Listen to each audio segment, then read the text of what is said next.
que la llamamos Red Plus y cuál es el impacto sobre las emisiones acumuladas. Hay otro escenario que es mucho más ambicioso, lo llamamos estabilización de emisiones netas. Y abajo pueden ver también cuáles serían los ingresos estimados bajo ciertas suposiciones de ingresos, que diferentes combinaciones de niveles de referencia y ambiciones de país podrían generar en términos de ingreso para el país.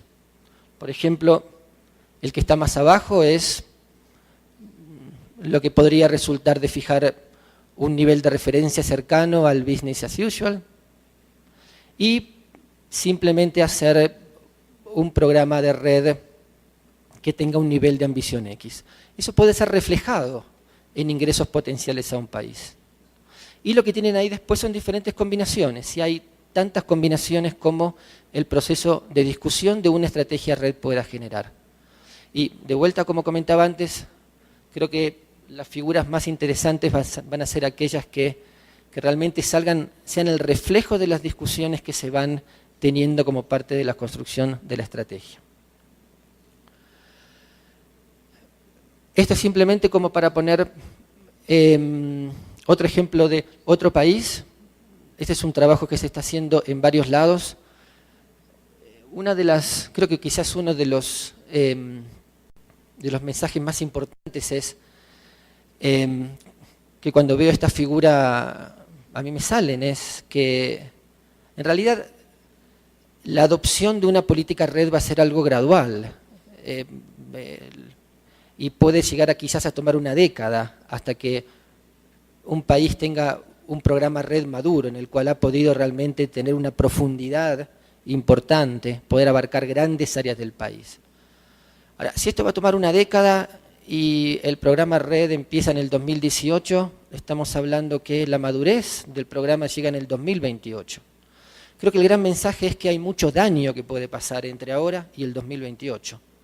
Entonces, que poder tener ciertas ideas acerca de cuáles son las áreas prioritarias para poder enfocarse si el programa se implementa de una manera gradual y en secuencia, puede tener cierto valor agregado para alimentar la discusión de estrategias red.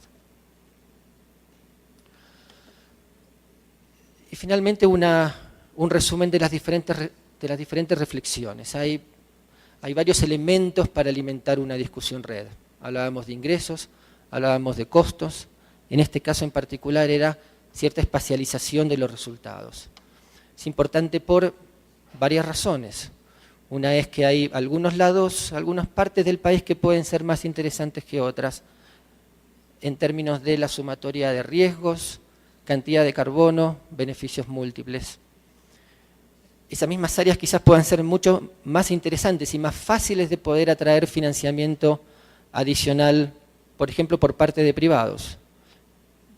Las emisiones que salgan de ahí probablemente tengan un precio mayor que las de otros lugares con otras características. Por supuesto, también puede ayudar a definir hotspots de deforestación. Y creo que para cerrar, de vuelta quisiera recalcar que lo más interesante es poder alimentar un proceso de construcción de estrategia y poder ir mostrando sobre la mesa cuáles son de manera espacial los resultados y los impactos de las diferentes opciones que se puedan ir discutiendo en el proceso. Muchas gracias.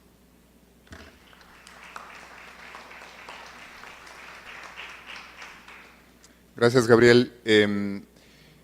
Estoy tratando de mantener el retraso en el mismo nivel que lo dejamos antes de almuerzo. Sin embargo, creo que es momento de tomarnos un tiempo para poder hacer preguntas y respuestas. Y lo que quiero proponer es que nos tomemos un poquito del tiempo del receso, más bien para poder hacer una discusión acá, y que el receso sea extremadamente corto, que consista solamente en levantarse por un momento y regresar a su lugar después de muy poco tiempo, y así podemos pasar a la sesión final del día de hoy.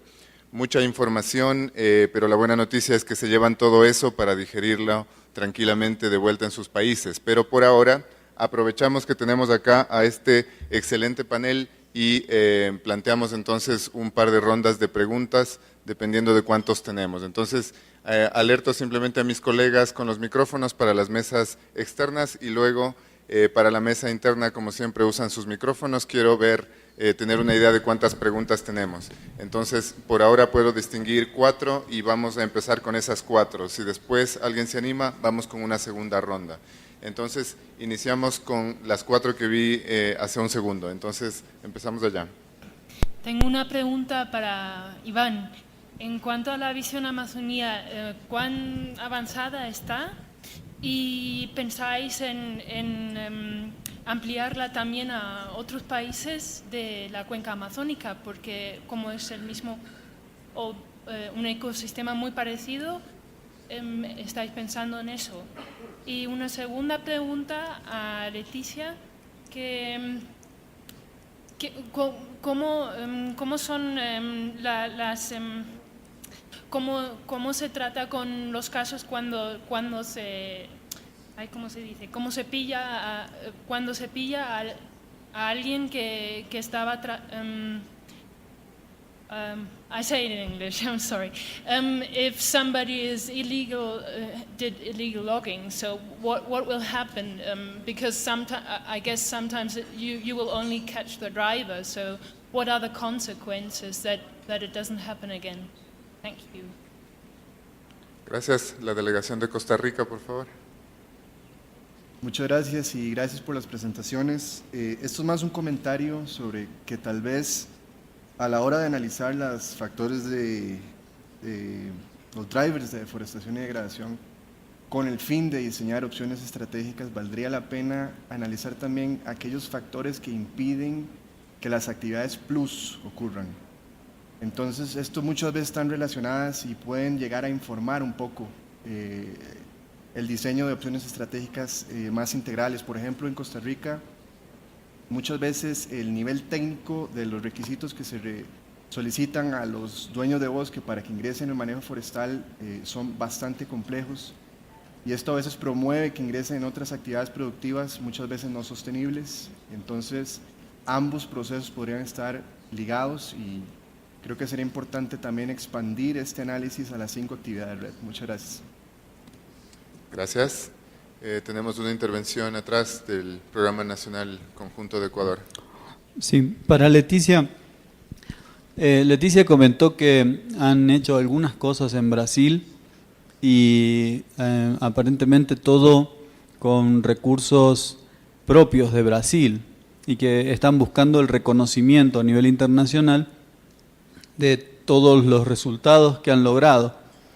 La pregunta es, ¿el financiamiento que ha puesto Brasil para hacer todo este camino de reducción de la deforestación, lo consideran un financiamiento red o es un financiamiento que está transformando a Brasil en un país bajo en emisiones y luego de eso sale a buscar financiamiento para darle continuidad a esta estrategia baja en emisiones?